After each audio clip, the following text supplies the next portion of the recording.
बिन तोहरा जान हो जियल भी जरूरी नइखे।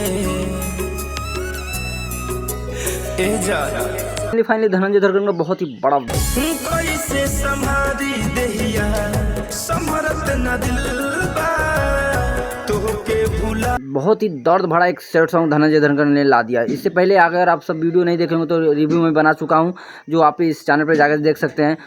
जिस गाने के बारे में बात कर रहा हूं भाई, यहाँ पे आप सबको स्क्रीन पे पोस्टर दिख रहा है, जिस गाने का टाइटल है जियल भी जरूरी नइखे, जिस गाने का टाइटल है। और भाई ये गाना जो आया ना वीडियो, भाई जबरदस्त एकदम दर्द भरा एक सैड सॉन्ग ला दिया धनंजय धरकर भैया। तो आप सब कौन कौन ने इस गाने को सुन लिया है, कौन कौन नहीं सुने, तो भाई फटाफट कमेंट कीजिए। क्योंकि अगर सुन लिए भाई तो कैसा है सैड सॉन्ग एकदम। भाई वीडियो देखने के बाद स्क्रीन पे वीडियो चल रहा है, जो भाई जो बवाल का वीडियो शूट किए हुए, एकदम खतरा वीडियो शूट किए हुए। और भाई अगर अभी धनंजय धरकर एक्टिव हो गए हैं, अभी जो लगातार गाने दे रहे हैं, बैक टू बैक गाने दे रहे हैं, एकदम एकदम बढ़िया बढ़िया लेवल का हाई क्वालिटी का वीडियो दे रहे हैं, एकदम जबरदस्त वीडियो दे रहे हैं। भाई ये गाना आ गया है डीडी रिकॉर्ड्स भोजपुरी पे आ गया है। तो भाई आप सब जाके देखिए और प्यार से फिर से दोहराना चाहते हैं जियल भी जरूरी नहीं है, जिस गाने का टाइटल है भाई जबरदस्त से गाना डीडी रिकॉर्ड्स भोजपुरी पे आ गया है। तो जाइए प्यार से, सैड सॉन्ग है भाई, एकदम बवाल का वीडियो शूट किए हैं। तो ये आप सबको यही अपडेट था, यही जानकारी था।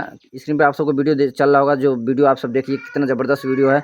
और ये अपडेट था, फिर मिलते हैं दूसरे वीडियो में दूसरे किसी अपडेट के साथ। Bye bye, Tata.